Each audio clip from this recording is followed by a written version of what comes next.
32টা জেলা ইনশাআল্লাহ একযোগে পুরো বাংলাদেশের সীমান্তে আমরা প্রতিবাদ সমাবেশ করব, মানব প্রাচীর তৈরি করব।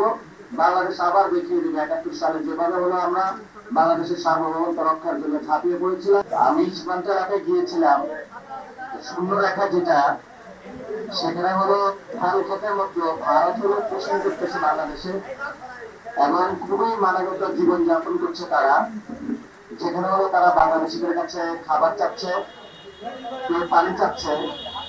সেখানে আমরা যেটা দেখেছি, বাংলাদেশ সরকারকে আমরা অনুরোধ জানাবো বা পরামর্শ দিব, বিজেপিকে শক্তিশালী করতে হবে। আমরা ইতিমধ্যে দেখেছি আমাদের বিজেপিতে ড্রোন ডেভেলপমেন্ট হয়েছে, বিভিন্ন নতুন ভেহিকল পেট্রোল কার ডেভেলপমেন্ট করেছে সরকার, প্রায় 60,000 বিজেপি হলো বর্ডারে ডেভেলপমেন্ট হয়েছে। আমরা মনে করি সরকার আরো শক্তিশালী পদক্ষেপ নেবে, কারণ আমাদের বিজেপিকে যদি আমরা শক্তিশালী না করতে পারি তাহলে মুসলিম রুখে আমাদের সম্ভব নয়।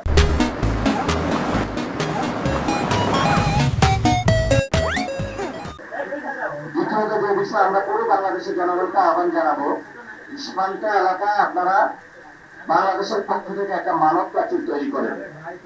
এই মানব প্রাচীর ভেদ করে যাতে ওই পার থেকে কোনো সন্ত্রাসী, স্মাগলিং অথবা যারা চোরাচালান করে বাংলাদেশের অভ্যন্তরে ঢুকে ক্রিমিনাল অ্যাক্টিভিটিস না করতে পারে, সেই ক্ষেত্রে আপনারা যথাযথ ভূমিকা নেবেন এবং আমরা আশা করবো সরকার এই বিষয়ে উদ্যোগ নেবে। তবে আমি যেটা দেখে এসেছি, সরকারের ভূমিকা সীমান্তে খুবই অপ্রতুল এবং সরকার সীমান্তে নজরদারির ক্ষেত্রে খুবই স্বল্প ভূমিকা পালন করছে এবং এই ক্ষেত্রে 3 জন মন্ত্রী বক্তব্য দিয়েছেন। স্বরাষ্ট্রমন্ত্রী সালাউদ্দিন সাহেব বলেছেন ওইখানে লেখালুইখানে যে হত্যাকাণ্ড হয় এটা বর্ডার কিলিং না, কিন্তু উনি যে বক্তব্য দিয়েছেন এটা সত্য নয়, সেটা আমরা প্রত্যাখ্যান করছি। দ্বিতীয়ত সামাল রায়, উনি একজন প্রতিমন্ত্রী, উনি যে বক্তব্য দিয়েছেন যে সেই তাদেরকে 12টা চিঠি দেওয়া হয়েছে, তারা রেসপন্স করে নাই। আমরা মনে করবো যে রেসপন্স যদি না করে তাহলে পররাষ্ট্রনীতির ক্ষেত্রে আরেকটু উন্নত জানো থেকে সরে সঠিক পররাষ্ট্রনীতি নেওয়া, উদ্যোগ নেওয়া সরকারকে প্রয়োজন। ওই একটা চিঠিতে সাথে সাথে শেখ হাসিনাকে একটু ফেরত চাওয়া প্রয়োজন।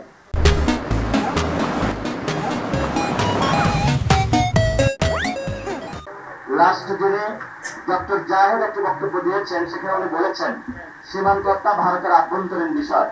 আমরা সর্বত এই বক্তব্য প্রত্যাখ্যান করছি, কারণ আপনার সীমান্তে যখন উত্তেজনা হচ্ছে, সেখান থেকে অবৈধ বাংলাদেশি বলে আমাদেরকে পাঠানো হচ্ছে বাংলাদেশে, তাহলে উনি যে বক্তব্য দিয়েছেন এটি শুধু ভারতের আভ্যন্তরীণ বিষয় নয়, এখানে বাংলাদেশের মানুষের জীবন সংগ্রাম, বাংলাদেশের সার্বভৌমত্ব জড়িত রয়েছে।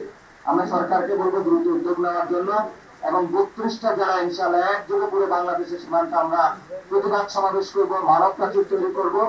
বাংলাদেশ আবার দেখিয়ে দিবে 71 সালে যেভাবে হলো আমরা বাংলাদেশের সার্বভৌমত্ব রক্ষার জন্য ঝাঁপিয়ে পড়েছিলাম, তেমনি ভাবে এই সময় যদি কোনো রাষ্ট্র সন্ত্রাসী গোষ্ঠী বা সন্ত্রাসী বাহিনী বাংলাদেশের সার্বভৌমত্বকে লঙ্ঘন করতে চায়, আমরা হলে আমাদের সর্বোচ্চতা দিয়ে বাংলাদেশের মানুষকে নিয়ে ঐক্যবদ্ধভাবে আমাদের সীমান্ত রক্ষা করব।